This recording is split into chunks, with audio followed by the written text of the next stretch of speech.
Stay alive. Stay alive. Nurse Sky, ang babaeng naging simbolo ng katatagan at pag-asa.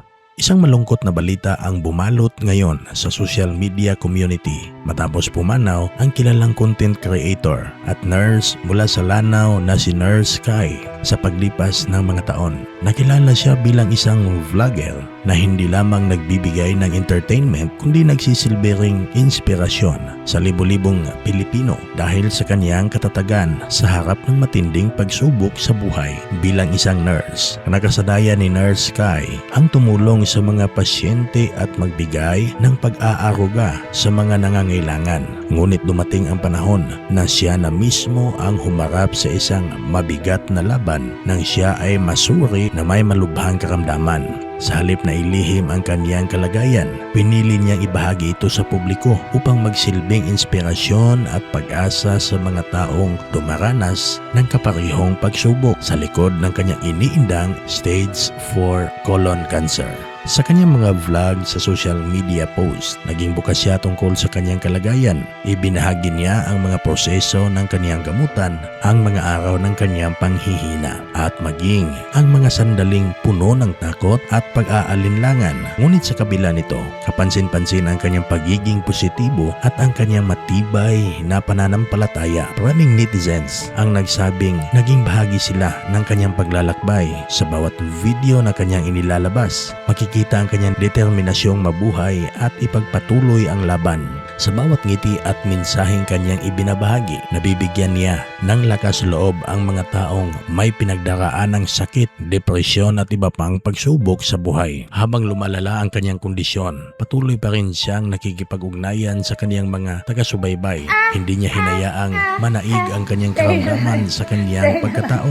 Bagkus, ginamit niya ang kanyang sitwasyon upang magbigay ng kamalayan tungkol sa kahalagahan ng kalusugan, regular na pagpapatingin sa doktor at maagang pagtuklas ng mga sakit. Dahil sa kanyang pagiging totoo at matapang, lumawak ang kanyang impluensya sa social media, hindi lamang sa mga Pilipino kundi maging sa taga-subaybay mula sa iba't ibang bahagi ng mundo ang humanga sa kanyang kwento. Marami ang nagsasabing si Nurse Sky ay naging simbolo ng pag-asa para sa mga taong nawalan na ng lakas na lumaban. Ngunit sa kabila ng lahat ng kanyang pagsisikap at katatagan, dumating ang araw na tuluyan na niyang iniwan ang mundong ito. Ang balita ng kanyang pagpanaw ay mabilis kumalat sa social media at agad na nagdulot ng matinding kalungkutan sa kanyang mga taga-subaybay. Bumaha ng pakikiramay ang kanyang mga social media accounts. Marami ang nagbahagi ng kanilang mga alaala tungkol kay Nurse Sky at kung paano sila na-impluensyahan ng kanyang mga mensahe. Ang iba naman ay nagpasalamat sa inspirasyong kanyang iniwan at sa pag-asang kanyang ibinigay sa mga taong dumaraan sa mabibigat na laban. Para sa marami, hindi lamang isang vlogger si Nurse Sky.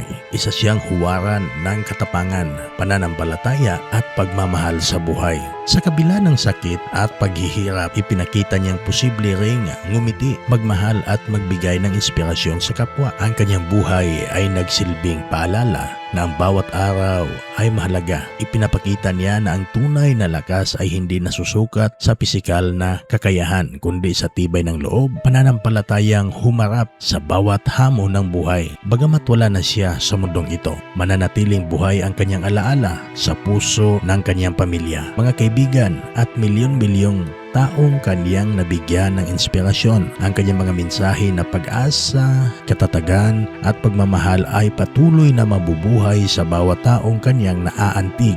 Sa huli, maaaring natapos na ang kanyang laban, ngunit ang kanyang kwento ay mananatiling inspirasyon para sa susunod pang mga henerasyon. Isang paalala na sa gitna ng pinakamadilim na yugto ng buhay, may pag-asa pa ring nagbibigay liwanag sa ating landas.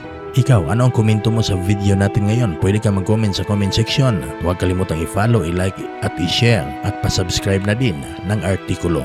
Maraming salamat.